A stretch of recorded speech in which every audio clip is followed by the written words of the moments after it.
ഒരു മുത്താലിമുണ്ടായി കഴിഞ്ഞാൽ നമുക്കൊരു പ്രതീക്ഷയാണ്. ഉഹ്റവിയാർ മുത്താലിമാണെങ്കിൽ നമുക്ക് പ്രതീക്ഷയാണ്. നാളെ എന്നെ രക്ഷപ്പെടുത്തും, എന്റെ റബ്ബിന്റെ മുമ്പിൽ എന്നെ കാര്യം പറയും. അതിന് പ്രതീക്ഷയോടുകൂടി എത്ര ആളുകളുണ്ട് ഇവിടെ? പറഞ്ഞാട്ടെ. ഞാൻ പ്രസംഗം നിർത്തി, കൂടുതൽ പറയാനൊന്നും കഴിയില്ല. പറയാൻ മാത്രം പറഞ്ഞ് അത്ര മതി. ഇന്നാ അന്തർനാക്കും അദാബൻ ഖരീബ. മഹ്ശറ ഇതിനൊരുപാട് കൊല്ലം കഴിയണം. സമാധാനമുണ്ട് ഉസ്താദെ, മരിച്ച പാട് മഹ്ശറ ഉണ്ടാവില്ലല്ലോ. 10,000 കൊല്ലം കഴിയണ്ടേ? വിചാരണ നടക്കാൻ 10,000 കൊല്ലം കഴിയണ്ടേ? സിറാത്ത് പാലം കടക്കണമെങ്കിൽ എത്ര കൊല്ലം കഴിയണം? നരകവും സ്വർഗ്ഗവും കിട്ടാൻ എത്ര കൊല്ലം കഴിയണം? അപ്പൊ കുറെ കാലത്തിന് സമാധാനാണല്ലോ എന്ന് വിചാരിക്കുന്നിടത്ത് അള്ള പറയാണ്, ഇന്നാ അന്തർനാക്കും അദാബൻ ഖരീബ. വളരെ അടുത്തുള്ളൊരു ശിക്ഷ നിങ്ങൾക്ക് നാം ഭയപ്പെടുത്തും. ഖരീബ്, ഇന്ന് മരിച്ചാൽ നാളെ തന്നെ. ഖരീബായ ഒരു ശിക്ഷ നിങ്ങൾക്ക് ഞാൻ ഭയപ്പെടുത്തും. ഏതാണത്? ഖബറിലേക്ക് ഇറക്കി വെച്ചാൽ, മരിച്ചാൽ മണിക്കൂറുകളെ കൊണ്ട് ഖബറിലെത്തും. മുമ്പൊക്കെ നമ്മുടെ നാട്ടിൽ കുറെ സമയം വെക്കാറുണ്ടായിരുന്നു. ഇപ്പൊ പിന്നെ അത്ര കൂടുതൽ സമയം വെക്കാറില്ല. മയ്യത്ത് കൂടുതൽ വെക്കരുത് എന്നാണ്. ഇത്രയും പെട്ടെന്ന് മറവയാണ്. നല്ല മനുഷ്യനാണെങ്കിൽ അവന് ഖൈറാണ്, ആ ഖൈറിലേക്ക് നിങ്ങൾ പെട്ടെന്ന് എത്തിക്കുക. ഫഖൈറുൻ തുഖദ്ദിമൂനഹാ ഇലൈഹി വഇൻ കാന ഗൈറ സാലിഹ. നന്മതല്ലെങ്കിലോ തദഊനഹാ, അതിനങ്ങ് ഇറക്കി വെച്ച്, നിങ്ങളെ പെരടിയിൽ നിന്നാണ് ഇറക്കി വെച്ച്. അപ്പൊ നല്ല മനുഷ്യനാണെങ്കിലും അല്ലെങ്കിലും മരിച്ച മയ്യത്ത് പെട്ടെന്ന് മറവയാണ്. നിസ്കരിക്കാൻ വേണ്ടി ആളുകൾ ഒരുമിച്ച് കൂടാൻ വേണ്ടി അല്പസമയം പിന്തിക്കാം എന്നത് കഴിഞ്ഞാൽ പിന്നെ പെട്ടെന്ന് മറവ് ചെയ്തേക്കണം. മദ്രാസിൽ നിന്ന് ആള് വരാണ്ട്, ഗൾഫിൽ നിന്ന് എത്താണ്ട് എന്നൊന്നും ഉദ്ദേശിച്ച് മയ്യത്ത് കാത്തു വെക്കരുത്. ഒന്നും വിവരമില്ലാത്തതുകൊണ്ടാണ്. എന്തിനാണ് ഇങ്ങനെ മരിച്ച മയ്യത്തിനെ അവിടെ സൂക്ഷിച്ചു വയ്ക്കുന്നത്? ജീവുള്ള ആൾക്കുള്ള എല്ലാ പ്രയാസവും മരിച്ചാക്കും ഉണ്ടാവും. ജീവുള്ള ഒരാളെ ഐസിലിട്ടോക്കാണ്, പിടിച്ചു വെച്ചോക്കാണ്. ജീവുള്ള ഒരാളെ കുറിച്ച് ഐസ് പിടിച്ചു വെച്ചാൽ അങ്ങനെ ഉണ്ടാവും. ഫ്രീസറിൽ വെച്ചാൽ അതേപോലെ തന്നെയാണ് മരിച്ച ആളെ വെച്ചാൽ. അതൊന്നും നല്ലതല്ല. ഏതോ ഇരിക്കട്ടെ, അതാ മരിച്ചാലുന്ന മറവ് ചെയ്ത് കബറിലേക്ക് അങ്ങ് ഇറക്കി വെച്ച്, കവിൾത്തടം തലക്കു മീതെയുള്ള കെട്ടഴിച്ച് തുണിയൊക്കെ ഒന്ന് നീക്കി കവിൾത്തടം മണ്ണോട് ചേർത്തി വെച്ച് ഒരു ഉരുള മണ്ണെടുത്ത് ചളിയാക്കി തലയിണ പോലെ കവിളത്ത് വെച്ചു കൊടുത്ത്, എന്റെയും നിങ്ങളുടെയും മുഖം അറിയോ? 3 ദിവസം കഴിഞ്ഞാൽ ഈ കണ്ണ് വീർത്ത് പൊട്ടും. ഒരാഴ്ച കഴിഞ്ഞാൽ വയറ് വീർത്ത് പൊട്ടും. ദിവസങ്ങളെ കൊണ്ട് നമ്മുടെ മാംസങ്ങളൊക്കെ അഴിഞ്ഞ് പേസ്റ്റ് പോലെയാവും. വീണ്ടും ആഴ്ചകൾ കഴിഞ്ഞാൽ വാരിയെല്ലുകളും മറ്റു എല്ലുകളും കൊഴിഞ്ഞു കൊഴിഞ്ഞു വീഴും. എന്റെ അവസ്ഥ അതാണ്, നിങ്ങളുടേതും. ദിവസങ്ങൾ കഴിഞ്ഞാൽ അതാണ് അവസ്ഥ. ആ കബറിലേക്ക് അങ്ങ് എടുത്ത് വെച്ച് ചരിച്ചു കിടത്തി. അതുവരെ ജീവില്ല. മരിക്കുന്ന സമയത്ത് ആത്മാവ് പോയതാണ്. ആത്മാവിനെ കൊണ്ടുവച്ചത് പിന്നെ ഭൗതിക ജഡത്തിന്റെ അടുത്താണ്. ആത്മാവിനെ ആരും കുളിപ്പിക്കലില്ല, കഫൻ ചെയ്യലുമില്ല. ആത്മാവ് ആ ജഡത്തിന്റെ അടുത്ത് ഇങ്ങനെ നിൽക്കും. മയ്യത്തെടുക്കുമ്പോൾ ആ കട്ടിലിന്റെ മുകളിലുണ്ടാവും. അങ്ങനെ മയ്യത്ത് മറവ് ചെയ്ത് കഴിഞ്ഞാൽ മൂടുകല്ലൊക്കെ വെച്ച് ദ്വാരങ്ങളൊക്കെ അടച്ച് മണ്ണിട്ട് നിറച്ച് 2 മീസാങ്കല്ലും കുത്തി ആ മീസാങ്കല്ലിന്റെ നേരെ ആത്മാവടെ നിൽക്കും. അതിനുശേഷം ഏതോ മുസ്ലിയാർ വന്ന് തൽക്കീം ചൊല്ലിക്കൊടുത്ത് ഒരു ഫാത്തിഹ ദുആ ചെയ്ത് എല്ലാവരും തിരിഞ്ഞു പോരുമ്പോ ആരും ഇന്ന് ഉദ്ഘാടന ദിവസമാണ്, ഉപ്പാക്ക് വളരെ പേടിയാ, ഇന്ന് ഉപ്പാന്റെ അടുത്ത് നിൽക്കട്ടെ എന്നൊരു മോനും കരുതൂല. ഉപ്പയുടെ ആദ്യത്തെ ദിവസമായതുകൊണ്ട് ഇന്നെങ്കിലും ഉപ്പാക്ക് പേടിക്ക് ഞാൻ കൂടെ നിൽക്കട്ടെ ഒരു മോനും കരുതില്ല. ഇന്നത്തെ ദിവസം ഞാൻ പേടിക്ക് ഉപ്പാന്റെ കൂടെ നിൽക്കട്ടെ എന്നൊരാളും ചിന്തിക്കില്ല. ഏറ്റവും വലിയ ആത്മമിത്രമായിരുന്നു, എപ്പോഴും കൂടെയുള്ള മിത്രമായിരുന്നു. ഇന്നത്തെ ഒരു രാത്രിയെങ്കിലും എൻ്റെ മിത്രത്തിന്റെ കൂടെ, ഇന്ന് പുതിയ വീട് ഉദ്ഘാടനം ചെയ്ത ദിവസമാണല്ലോ, ഇന്നവിടെ താമസിക്കട്ടെ എന്ന് കരുതില്ല. സ്വന്തം ആരും അങ്ങനെ കരുതില്ല. എല്ലാവരും പോവും. അപ്പോൾ പറയാതെ പറയുന്നൊരു വാക്കുണ്ട്, കിടന്നോ അനുഭവിച്ചോ,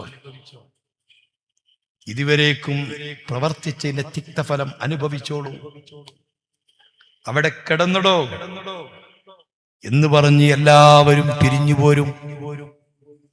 ഇന്നാന്തർനാക്കും അദാബൻ കരീബ, അത് അടുത്ത് തന്നെ സംഭവിക്കുന്ന സംഭവമാണ്. മഹ്ശറ വരെ നീളാനില്ല, നരകം വരെ നീളാനില്ല, 10,000 കൊല്ലത്തിന്റെ താമസമില്ല. മരിച്ചാൽ മണിക്കൂറുകൾ കഴിഞ്ഞാൽ സംഭവിക്കുന്ന യാഥാർത്ഥ്യം അന്നല്ലാഹ് പറയുകയാണ്, യൗമ യൻദുറുൽ മർഉ മാ ഖദ്ദമത് യദാ. ഓരോ മനുഷ്യനും ആ സമയത്ത് ചിന്തിക്കും, എന്തുണ്ട് ചെയ്തു വെച്ചത്, എന്താണ് ഞാൻ ചെയ്തു വെച്ചത് എന്ന് ചിന്തിക്കുന്ന ദിവസം. ഹബീബായ തങ്ങളോട് ബഹുമാനപ്പെട്ട അബ്ദുല്ലാഹ് ഇബ്നു മസ്ഊദ് റളിയല്ലാഹു അൻഹു തങ്ങൾ ചോദിച്ചു, അഖ്ബിർനി അൻ അവ്വലി മലക്കിൻ യദ്ഖുലുൽ ഖബറ, ആദ്യമായിട്ട് ഖബറിലേക്ക് കടന്നു വരുന്ന മലക്കാരാണ്, തങ്ങൾ പറഞ്ഞു തരുമോ? അൻത അവ്വലു മൻ സഅലനി, ഇബ്നു മസ്ഊദ് നിങ്ങളാണ് ആദ്യമായിട്ട് ആ ചോദ്യം ചോദിക്കുന്നത്. ആരെങ്കിലും ചോദിക്കുമ്പോൾ പറയാമെന്ന് കരുതി വെച്ചതായിരുന്നു, നിങ്ങൾ തന്നെയാണ് ചോദിച്ചത്. പറയാം ഇബ്നു മസ്ഊദേ, ആളുകളെല്ലാം പിരിഞ്ഞു പോന്നാൽ ആ ഖബറിലേക്ക് ആദ്യമായി അതിന്റെ മുൻവശത്തെ ഭിത്തി തേറ്റ കൊണ്ട് കുത്തിത്തൊരന്ന് ഖബറിലേക്ക് വരുന്നൊരു മലക്കുണ്ട്. ആ മലക്കിന്റെ പേര് റൗമാൻ എന്നാണ്. റൗമാൻ എന്ന മലക്ക് ഖബറിൽ വന്നിട്ട് ആദ്യം ചെയ്യുന്നത് ഈ ഖബറിന്റെ പുറത്തുള്ള ആത്മാവിനെയും ഈ ഡെഡ് ബോഡിയെയും തമ്മിൽ ഒന്ന് ബന്ധിപ്പിക്കുകയാണ്, കണക്ഷൻ കൊടുക്കുകയാണ്. കണക്ഷൻ കൊടുക്കുമ്പോൾ ഫയഹിയാ, അതുവരേക്കും നിർജീവിയായി കിടന്നിരുന്ന ഈ മയ്യത്ത് ഖബറിൽ വെച്ചുകൊണ്ട് ഹയാത്താകുന്നു. നെഞ്ഞിന്റെ മേൽപോട്ട് ഹയാത്താകുന്നു. കാലുകൾക്ക് ചലനമില്ല, നെഞ്ഞിന്റെ താഴ്ഭാഗത്തേക്ക് ഒരു ചലനവും ഇല്ല.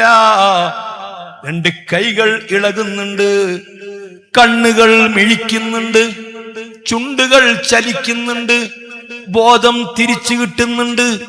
ഒരുപക്ഷേ ഗാലറിയിൽ കളി കണ്ടുകൊണ്ടിരിക്കുമ്പോൾ കുഴഞ്ഞു വീണ് മരിച്ചതാവാം. കഴിഞ്ഞ ദിവസം നിങ്ങൾ അറിഞ്ഞില്ല, ഒരു പാവപ്പെട്ട മുഅദ്ദിൻ പള്ളിയിൽ വെച്ച് ബാങ്ക് വിളിക്കുമ്പോൾ അശ്ഹദു അന്ന മുഹമ്മദർ റസൂലുള്ളാഹ് എന്ന് ചൊല്ലി തീർന്നപാട് കുഴഞ്ഞു വീണ് മരിച്ചുപോയി. അങ്ങനെ മരിക്കുന്ന ഭാഗ്യവാന്മാരുമുണ്ട്. അതല്ലെങ്കിലോ റോഡിലെവിടെങ്കിലും ചതഞ്ഞടഞ്ഞ് മരിക്കുന്നവരുണ്ട്, വാഹനാപകടത്തിൽ മരിക്കുന്നവരുണ്ട്, ഐസിയുവിൽ അതാ ഡോക്ടേഴ്സും നഴ്സുമാരും അതാ പരിചരിച്ചു കൊണ്ടിരിക്കുന്നതിനിടയ്ക്ക് മരിക്കുന്നവരുണ്ട്. കുടുംബക്കാരെ സാന്നിധ്യത്തിൽ വെച്ച് ആത്മാവ് പിടിക്കപ്പെടുന്നവരുണ്ട്.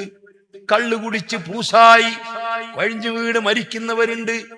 ആ മരിക്കുന്ന സമയം തന്റെ ബോധം നഷ്ടപ്പെട്ട് പിന്നീട് കണ്ണു തടയുമ്പോൾ ഈ കബറിലാൻ, ഇരുളടഞ്ഞ കബറാൻ, ഇടുങ്ങിയ കബറാൻ. അങ്ങോട്ടും ഇങ്ങോട്ടും താഴോട്ടും മേലോട്ടും അനങ്ങാൻ കഴിയാതെ ഒരു പെട്ടിയിൽ അകപ്പെട്ടതുപോലെ ശക്തമായ ചൂടനുഭവിക്കുന്ന കബറിലാണ്. താഴേക്ക് പോകുന്തോറും ചൂടാണല്ലോ. പ്രകൃതിയിൽ നിന്ന് കിട്ടുന്ന വെളിച്ചം പോലും എല്ലാം അടച്ച് ഇരുളടഞ്ഞ കബറിൽ ഏകാന്തതയിൽ കിടക്കുന്ന മനുഷ്യൻ കാണുന്നതാരയാ? റഹ്മാൻ എന്ന മലക്കിനെയാണ്. ആ മലക്കതാ അതിന്റെ തിളങ്ങുന്ന കണ്ണുകളും ശരീരമാസകലം രോമങ്ങളും പേടിപ്പെടുത്തുന്ന ഭീകരമുഖവുമായി ആ മലക്ക് പല്ലിടിച്ചുകൊണ്ട് പറയുന്നു.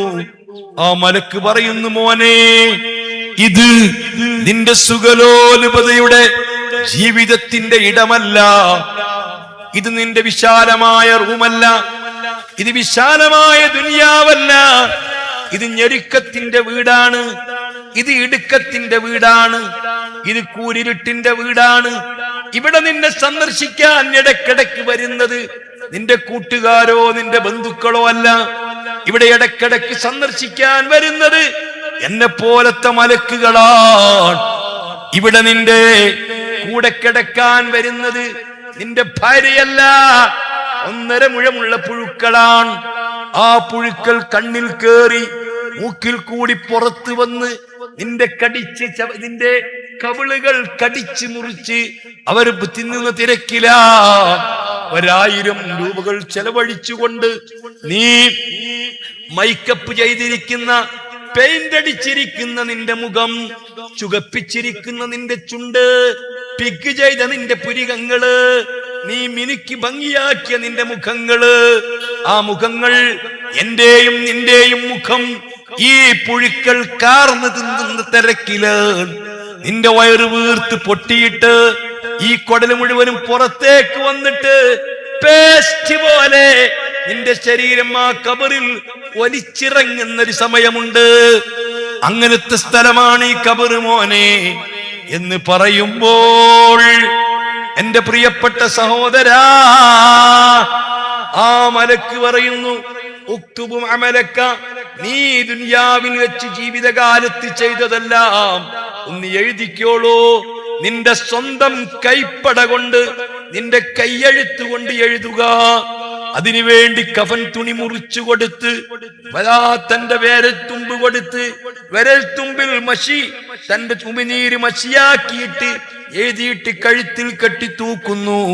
അള്ളാഹുവിന്റെ റസൂൽ ഓതിക്കൊടുക്കുന്നു, വകുല്ല ഇൻസാനിൻ അൽസംനാഹു ത്വായിറഹു ഫീ ഉനുഖിഹി വനുഖ്രിജു ലഹു യൗമൽ ഖിയാമത്തി കിതാബൻ യൽഖാഹു മൻശൂറാ. അവനവൻ സ്വന്തം കൈകൊണ്ട് എഴുതിയതായതിനാൽ നിഷേധിക്കാൻ പറ്റാത്ത വിധം ഏടുകളായി കയ്യിൽ കൊടുക്കും ഖിയാമത്ത് നാളിൽ. ആ രൂപത്തിൽ ആ റഹ്മാൻ എന്ന മലക്ക് പറയും, ഇതാ ഫത്താനുൽ മലക്ക് ഖബർ വരുന്നു, മുൻകറുൻ നക്കീറും വരുന്നു. ഇതാ ഒരുങ്ങി കിടന്നോളൂ, കാത്തു കിടന്നോളൂ. ഭാരിച്ച ഇരുമ്പിന്റെ ദണ്ഡുമായി 2 മലക്കുകൾ വീണ്ടും നിന്റെ ഖബറിലേക്ക് അതാ കുത്തിത്തൊരന്ന് വരുന്നു എന്ന് പറയുമ്പോൾ യൗമ യൻളുറുൽ മർഉ മാ ഖദ്ദമത് യദാ, അപ്പോഴാണ് ചിന്തിക്കുന്നത്, ഈ ഒരു ദിവസത്തിന് വേണ്ടി ചെയ്തു വെച്ചതെന്തുണ്ട്, ഇന്നത്തെ ദിവസത്തിന് വേണ്ടി കരുതി വെച്ചതെന്തുണ്ട്, എന്തെല്ലാം കരുതി വെച്ചിട്ടുണ്ട്, എത്ര ഖുർആൻ ഓതിയിട്ടുണ്ട്, എത്ര ദാനം ചെയ്തിട്ടുണ്ട്, എത്ര ധർമ്മം കൊടുത്തിട്ടുണ്ട്, എത്ര അറിവ് പഠിച്ചിട്ടുണ്ട്, അള്ളാഹുവിനെ പറ്റി പഠിച്ചിട്ടുണ്ടോ, റസൂലിനെ പറ്റി പഠിച്ചിട്ടുണ്ടോ എന്ന് പറഞ്ഞുകൊണ്ട് ഓരോ മനുഷ്യനും ചിന്തിക്കുന്ന ദിവസം. അപ്പോഴാണ് ഒരു സുന്ദരനായ മനുഷ്യൻ വന്നുകൊണ്ട് പറയും, പേടിക്കണ്ട, ആരും നിന്നെ ഒന്നും ചെയ്യില്ല, ഒരാളും നിന്നെ ഉപദ്രവിക്കില്ല, ഒരാളും നിന്നെ പേടിപ്പെടുത്തില്ല, ഒന്നും നിനക്ക് സംഭവിക്കാൻ പോകുന്നില്ല. നിങ്ങളാരാണെന്ന് ചോദിക്കുമ്പോൾ ആ സുന്ദരനായ മനുഷ്യൻ പറയും അനാമലുക സ്വാലിഹ്, അനാമലുക സ്വാലിഹ്, അനാമലുക സ്വാലിഹ്. നീ ചെയ്ത സാലിഹായ കർമ്മമാണു ഞാൻ, നീ ചെയ്ത ധർമ്മമാണു ഞാൻ, നീ ഓതിയ ഖുർആനാണു ഞാൻ, നീ ചൊല്ലിയ ദിക്റാണു ഞാൻ, നീ ചെയ്ത സേവനങ്ങളാണു ഞാൻ, നീ ചെയ്ത സൽക്കർമ്മങ്ങളാണു ഞാൻ, നീ പഠിച്ച അറിവാണു ഞാൻ, നീ ഓതി തീർത്ത ഖത്മാത്തുകളാണു ഞാൻ എന്ന് പറഞ്ഞുകൊണ്ട് ആശ്വസിപ്പിക്കുമ്പോൾ വയഖൂലുൽ കാഫിറു യാ ലൈതനി കുൻതു തുറാബാ, നിഷേധികളെന്ന് പറഞ്ഞു പോകും, ഞാൻ തുറാബെന്ന മനുഷ്യനായിരുന്നെങ്കിൽ. ആഖിറത്തിലെ തുറാബെന്ന മനുഷ്യൻ ജീവിതത്തിൽ ഒരു നന്മയും ചെയ്യാത്തവന്, ഒരു ഖൈറും ചെയ്യാത്തവന്, ഒരു തീരെ നന്മ ചെയ്യാത്ത തുറാബ്. ആ തുറാബ് നാളെ ആഖിറത്തിൽ വരുമ്പോൾ ഒരു ഉപകാരം ലഭിക്കുന്നുണ്ട്.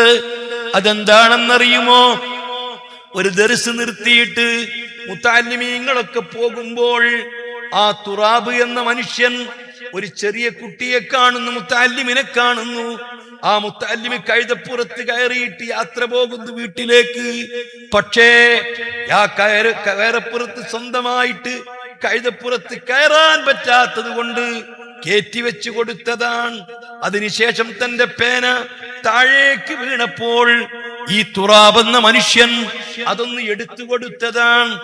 ആ ഒരൊറ്റ നന്മയുടെ പ്രതിഫലം ഉഹ്റബിയായ ഒരു മുത്തഅല്ലിമിനെ സഹായിച്ചതിന്റെ, അവനെ ഹെൽപ്പ് ചെയ്തതിന്റെ, അവനോടൊത്താ ചെയ്തതിന്റെ പ്രതിഫലം നാളെ ഈ തുറാബെന്ന മനുഷ്യൻ വാരിക്കൂട്ടുന്നത് കാണുമ്പോൾ സത്യനിഷേധി പറഞ്ഞു പോകും, യാ ലൈതനീ കുൻതു തുറാബാ.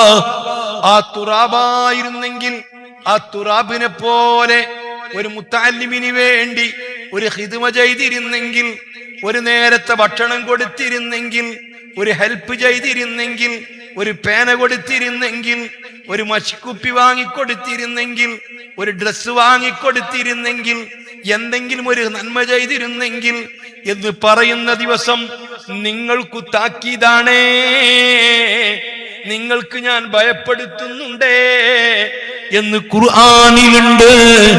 അർഹമുർ റഹീമീനായ അൽ മലിക്കുൽ ജബ്ബാറായ സർവാധിനാഥനായ റബ്ബുൽ ഇസ്സത്ത് നമുക്ക് തൗഫീഖ് നൽകട്ടെ, നമ്മെ അല്ലാഹ് രക്ഷപ്പെടുത്തട്ടെ, നമുക്കല്ലാഹ് ബോധം തരട്ടെ. ആഖിർ സമാനിൽ എല്ലാ ഫിത്നകളിൽ നിന്നും, ഫസാദുകളിൽ നിന്നും, കഷ്ടനഷ്ടങ്ങളിൽ നിന്നും, ദുരിതങ്ങളിൽ നിന്നും, മുസീബത്തുകളിൽ നിന്നും, പ്രത്യേകിച്ച് ദീനിയായ മുസീബത്തിൽ നിന്ന് അല്ലാഹ് നമ്മെ രക്ഷപ്പെടുത്തി തരട്ടെ. ഇജാബത്തുള്ള മജ്ലിസിൽ അല്ലാഹു ഈ മജ്ലിസ് ഉൾപ്പെടുത്തി തരട്ടെ. ധാരാളം സാദാത്തുക്കളുണ്ട്. ആ സാദാത്തുക്കളുടെയൊക്കെ ഹക്ക് കൊണ്ട്, അവരെ അല്ലാഹ് ആദരിച്ചത് കൊണ്ട്, മുത്തുനബിന്റെ അഹ്ലു ബൈത്തായത് കൊണ്ട്, അവരെ കൊണ്ട് അല്ലാഹു തആല നമ്മുടെ പ്രാർത്ഥനയ്ക്ക് ഇജാബത്ത് നൽകട്ടെ, കബൂൽ ചെയ്യട്ടെ, നമ്മളെ സ്വീകരിക്കട്ടെ, അല്ലാഹു രക്ഷപ്പെടുത്തി തരട്ടെ.